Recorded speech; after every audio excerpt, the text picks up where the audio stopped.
3 رمضان المبارک کائنات کی ایک سب سے عظیم ہستی کا یوم وصال ہے، حضرت خاتون جنت سیدہ کائنات فاطمۃ الزہرا سلام اللہ علیہا ورضی اللہ تعالی عنہا۔ حضور نے جس کے بارے میں فرمایا سیدۃ النساء العالمین، یہ سیدۃ النساء العالمین ہے، عالمین میں جتنی عورتیں ہیں اللہ نے میری بیٹی کو ساری عورتوں کا سردار بنایا، اور جنت میں جتنی عورتیں داخل ہوگی ان ساری عورتوں کی جو سردار ہے حضرت خاتون جنت سلام اللہ علیہا کی ذات مبارکہ ہے۔ الغرض آپ کے وصال، آپ کی فضیلت کی طرف میں جاؤں اتنا وقت نہیں ہے، بس آپ کے وصال کے واقعات میں سے جو واقعات کتب میں موجود ہے اس میں سے چند باتیں آپ کے سامنے پیش کرتا ہوں۔ حضور علیہ السلام کا وصال 11 ہجری ماہ ربیع الاول میں ہوا۔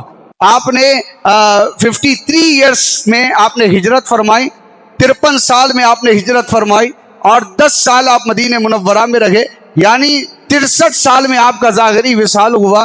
تو آپ نے 11 ہجری، جیسے ہجری کا آغاز محرم سے ہوتا ہے تو 10 ہجری ختم ہوئی، 11 ہجری کا آغاز ہوا، محرم صفر ربیع الاول میں حضور علیہ السلام کا دنیا سے ظاہری وصال ہوتا ہے۔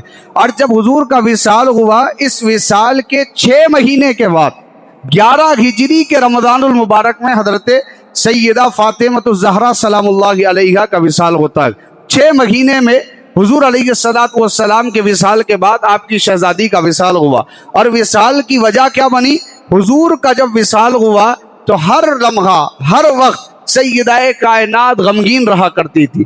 سیدہ کائنات سے سرکار اتنی محبت کرتے تھے کہ آپ کبھی سفر کے لیے جاتے تو سب سے آخر میں سیدہ کائنات سے ملاقات کر کے جاتے، اور جب آپ سفر سے واپس آتے تو سب سے پہلے سیدہ کائنات کے حجرے میں آ کر آپ سے ملاقات کر کے پھر دوسرے کاموں میں مصروف ہوتے۔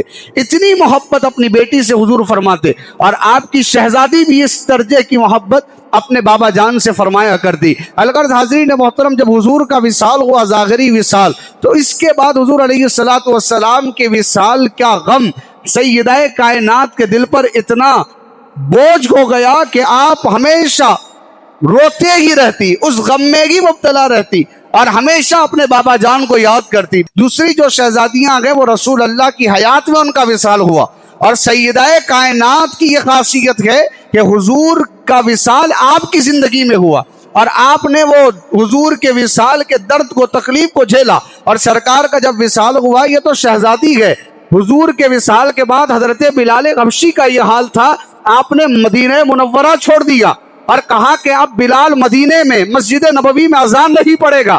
وہ اس لیے کہ جب بلال حبشی اذان دیتا تھا، اشہد ان محمد رسول اللہ جب پڑھتا تھا تو اس کی آنکھوں میں محمد عربی کی صورت ہوا کرتی تھی۔ اب جب بلال اشہد ان محمد رسول اللہ کہے گا تو کس کے چہرے کو دیکھے گا؟ لہٰذا بلال مدینے میں نہیں رہے گا۔ آپ نے مدینہ چھوڑا، ملک شام آپ چلے گئے، تو سارے صحابہ پر وہ غم و علم کی کیفیت تو طاری تھی، لیکن سیدہ کائنات چونکہ آپ بذات رسول اللہ ہے، آپ شہزادی مصطفیٰ ہے، آپ کا تعلق بیٹیوں کو تو باپ سے زیادہ محبت ہوتی ہے۔ یہاں بیٹھے ہوں گے وہ باپ بھی جن کے پاس بیٹیاں ہیں، آپ جانتے ہیں کہ بچیاں کیسے باپ سے پیار کرتی ہے۔ اللہ تعالیٰ نے حضرت بی بی فاطمۃ الزہرا کے پیار کا صدقہ یہ ساری امت کو عطا کیا ہے کہ آج ہر باپ سے ہر بیٹی بیٹے سے زیادہ محبت کرتی ہے، کیونکہ نبی کی شہزادی نے اپنے بابا جان سے سب سے زیادہ پیار کیا۔ الغرض حاضرین محترم، تو ایسی محبت، ایسا پیار حضرت سیدہ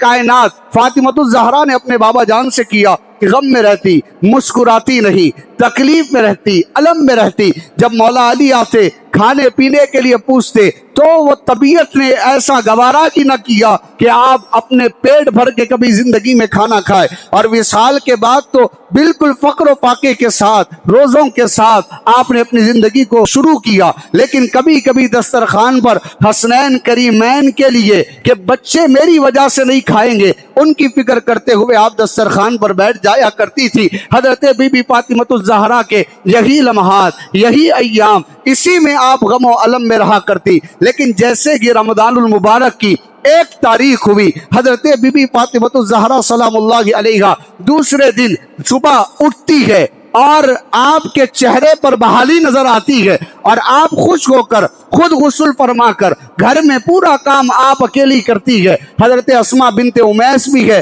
حضرت بی بی فضہ بھی ہے جو سیدہ کائنات کی خادمہ ہے، یہ دونوں کام کر رہی تھی، لیکن جیسے ہی 2 رمضان ہوا سیدہ کائنات خود گھر کا کام کر رہی ہے۔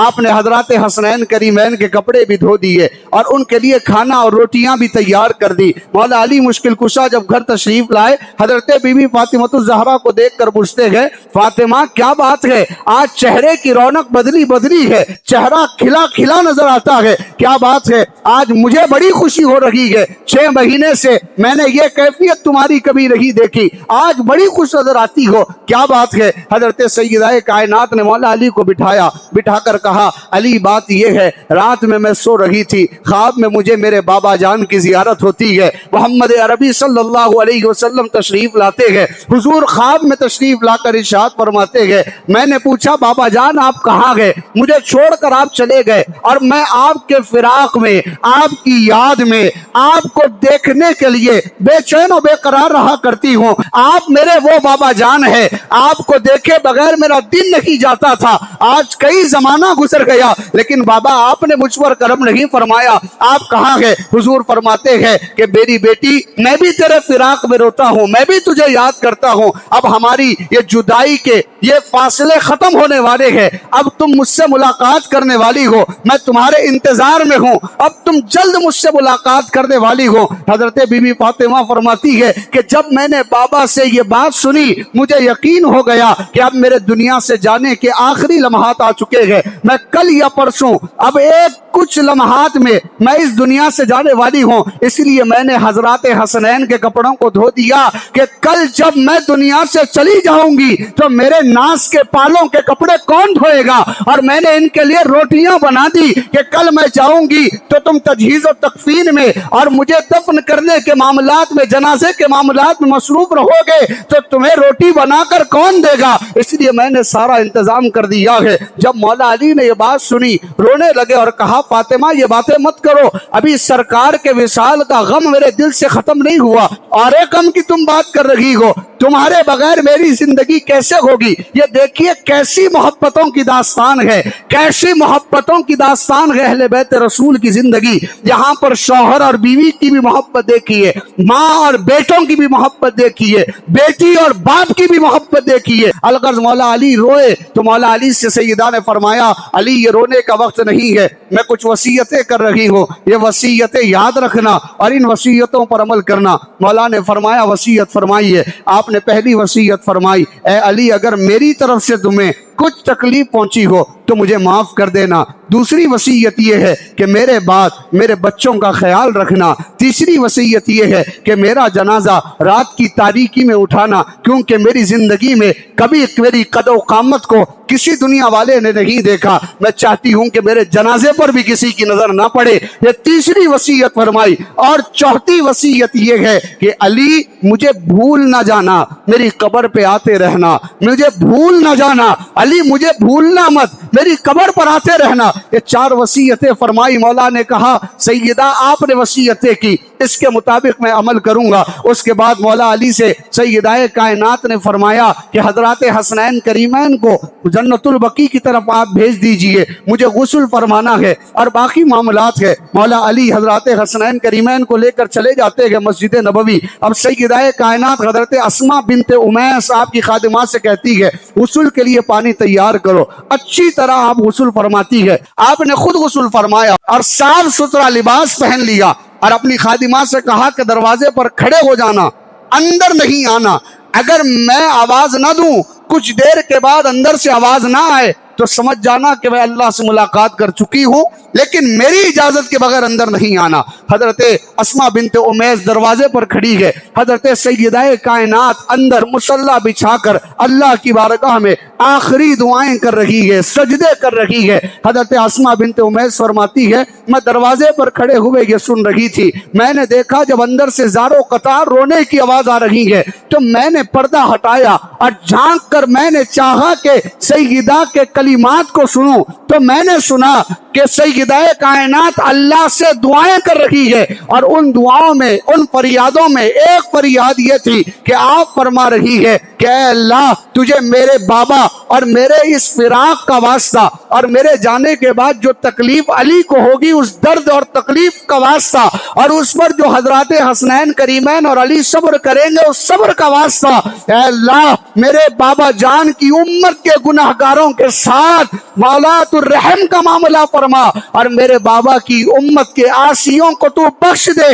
یہ سیدہ کائنات کے آخری کلمات ہے۔ آپ توجہ فرمائیے، بابا جان دنیا میں آ رہے ہیں، امت کی فکر فرما رہے ہیں، اور آپ جب دنیا سے جا رہے ہیں امت کی فکر فرما رہے ہیں، اور اسی طرح جب آپ کی بیٹی نے بھی جب دنیا سے جانے کے آخری لمحات کو دیکھا تو اپنے بابا کی امت کی فکر کی۔ اس گھرانے کے کتنے احسان گئے آپ پر، مجھ پر اور اس ساری امت پر، کہ اپنے لیے کبھی زندگی میں کچھ نہیں مانگا، پتھر باندھ کر بھوک اور پیاس کو برداشت کیا، اپنے بچوں کی قربانیوں کو برداشت کیا، لیکن امت کی فکر کی۔ اللہ سے یہ دعا نہیں کی کہ مالک ہمارے گھر میں رزق کے خزانے کھول، یہ دعا کی کہ مالک ہمیں فقر و فاقے میں رکھ، ہمیں صبر دے، ہمیں آزما، ہمیں مشکلات میں ڈال، لیکن ہمارے بابا کی امت کے گناہگاروں کے ساتھ رحم کا معاملہ فرما۔